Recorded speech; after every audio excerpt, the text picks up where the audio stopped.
Welcome to episode 2.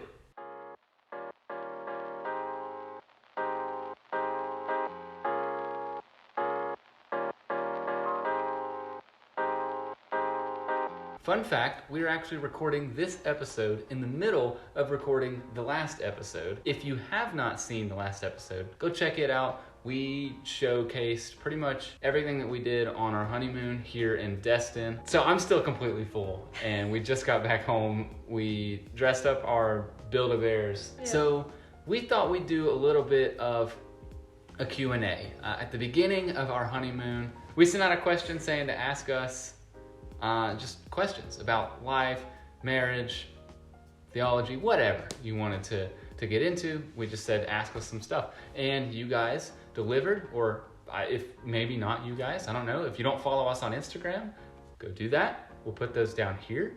But some of you guys, if you are the ones who follow us on Instagram, ask us some questions. And some were really good, some were not.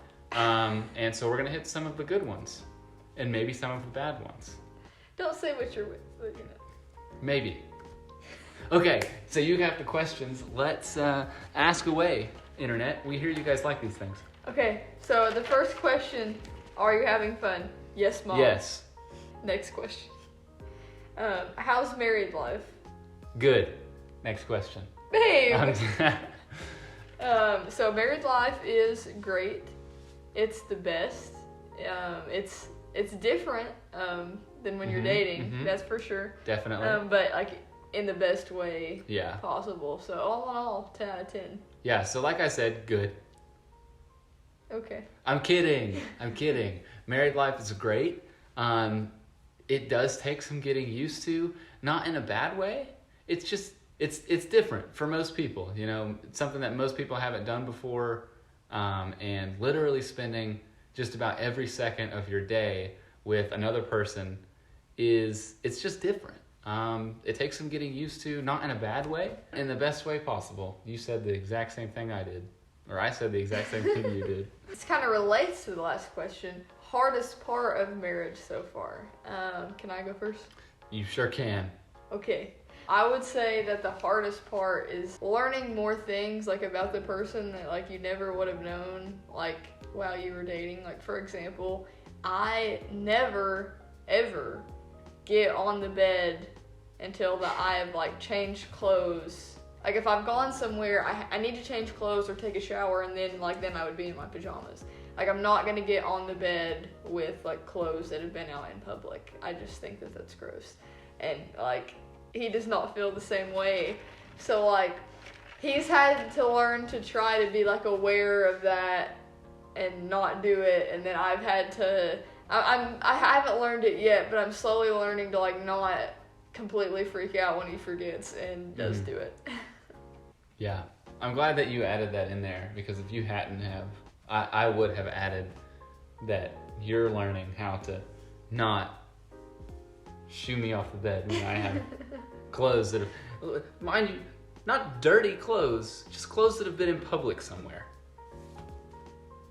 Let us know in the comments below if you feel the same way as me, or if you feel the same way as him. You know, let us know your thoughts on the clothes in public on the bed issue. Because I'll say this, you know, if I come home after a long day at work, being on my feet all day, the biggest thing that I just want to do is relax, right? I understand that, but change clothes or take a shower.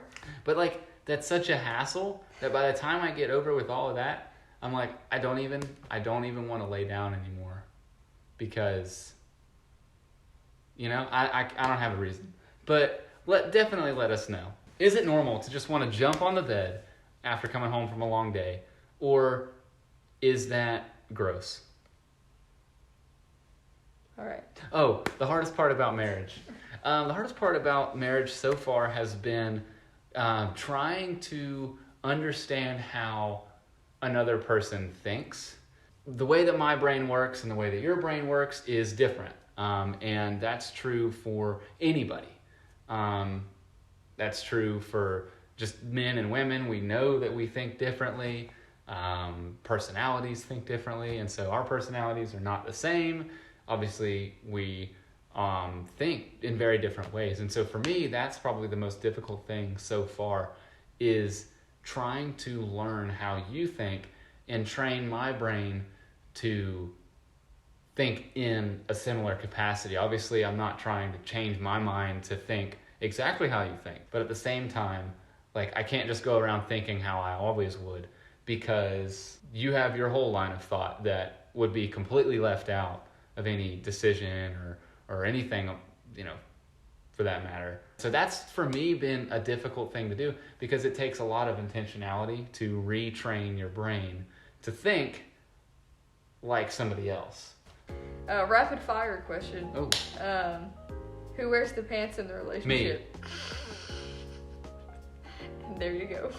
My other college roommate, Kirthana, says, what condiment do I hate the most? Not me. Kirthana. What condiment does Kirthana hate the most? Kirthana, we don't care. Speak for yourself. I'm going to answer the question because I want to see if I know. I think that Kirthana hates the condiment ketchup the most. Kirthana, let us know in the comments. Exactly. There you go. Okay. Drive us some traffic. So this next question is from my old college roommate, Skylar Norrod. We haven't been calling out the rest of them. I know, but there's a reason for this. Oh, okay. She says, will I get paid for asking a question? No. No. You will not. What's been your favorite thing about marriage so far? First of all, I have been asked this question plenty of times. And I'm like, why would you ask a question like that? You know, you're going to make me pick just one? It's all great. But now that I've gotten the cliche answer out of the way of it's all great, my favorite thing is getting to do life with my best friend right here by my side, and to know that you make each other want to be better people. Because that is what marriage should be. And that is such an exciting feeling for myself, and I'm sure for you as well, just getting to do life with your best friend by your side, with the one who will challenge you every day, the one who will call you higher every day. That's got to be my favorite part, is just getting to live life with you by my side and never have to leave. Well, that actually, the very last thing that you said, like, goes right into my answer to this question, because my favorite thing about marriage so far is not having to say goodbye. When we shot this before, the first time, he mentioned that when we were dating, we were horrible at saying goodbye. Mm-hmm. And now we don't have to.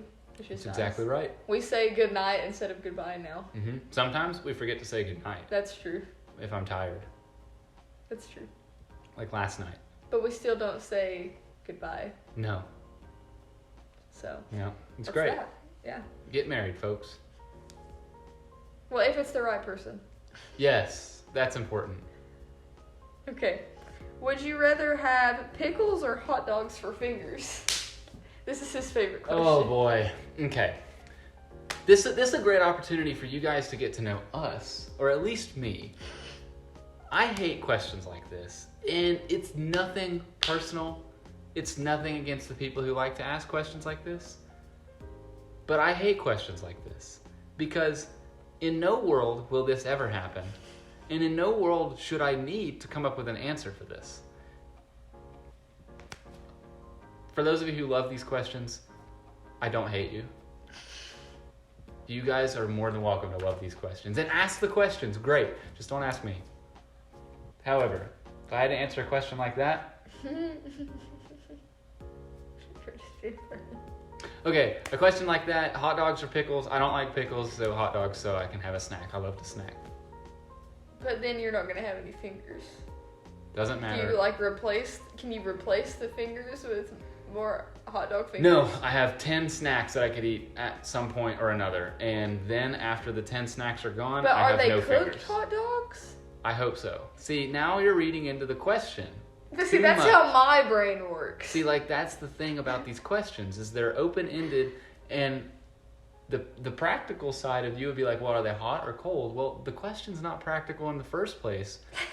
Just answer it. Okay, well, my answer to the question would also be hot dogs, but the reason I don't want to hate on pickles because I love pickles, and I actually think I like pickles more than I like hot dogs. But I don't need pickle juice dripping off of my fingers because that just seems weird. So I'm gonna go with hot dogs as well. All right. So there you go, both hot dogs for fingers. So the next one's a lot more serious. What did you do in your seasons of singleness to prepare for a godly relationship? Let's see. I feel like this is a cliche answer, but it's cliche because it's true. And the answer to that, for me, which not everybody does and not everybody has to do, but like for me, I tried to focus on becoming the best me that I could be. And I'll say this. I was very focused on trying to find the one. And it took me a long time to realize that I had to stop looking and I had to start focusing on becoming the one. And in doing that, when I was ready for our relationship, God brought her into my life. And it was not that I sought her out when I wasn't prepared. My answer to that question would be very similar. Because I wouldn't say that, because like you were like actively trying to find someone, right? I wasn't doing that because I'm very shy, I'm very introverted, so it wasn't like that I was really like actively like seeking out someone to date because that's just not my personality. Like I really, really wanted a relationship and I was like open to one if it had came into my life. Like it was going to have to come to me because I'm just shy, so I wasn't going to actively like try to pursue someone. But anyway, all that to say, even though that I wasn't like you, like actively trying, I was still, like I really wanted that person to find me, I guess I would say. But for me, like, it wasn't really like a big moment where I was like, I'm laying this down and I'm not picking it back up. It was kind of just like a gradual thing of getting closer to the Lord and finding contentment in Him to where I stopped really, like I used to get really like bummed out over the fact that like my friends were dating someone and I wasn't or whatever, and I got to a point where I didn't get bummed out about that. But again, it wasn't a big like moment for me. It was a gradual thing of just realizing that I was already complete in the Lord. But I would say that once I got to that point, like that was what was preparing me for a godly relationship, because I was seeking out what it meant and what it looked like to live a godly lifestyle. So that would be like my biggest piece of advice, I guess, is to not really be like thinking I'm preparing myself for a relationship. Like invest in your relationship with the Lord and prepare to live a godly lifestyle, and then that's what I was doing, and then somebody else that was living a godly lifestyle, we recognized that in each other. And now she's married and all her friends aren't. Okay. So his brother, John David, asks, what is Isaac's honest opinion of the ocean? The ocean. So, a horrible question, but I'll answer it anyways. Genuinely, I despise the ocean. To me, the ocean just it makes me feel small. It makes me feel trapped. I hate the ocean.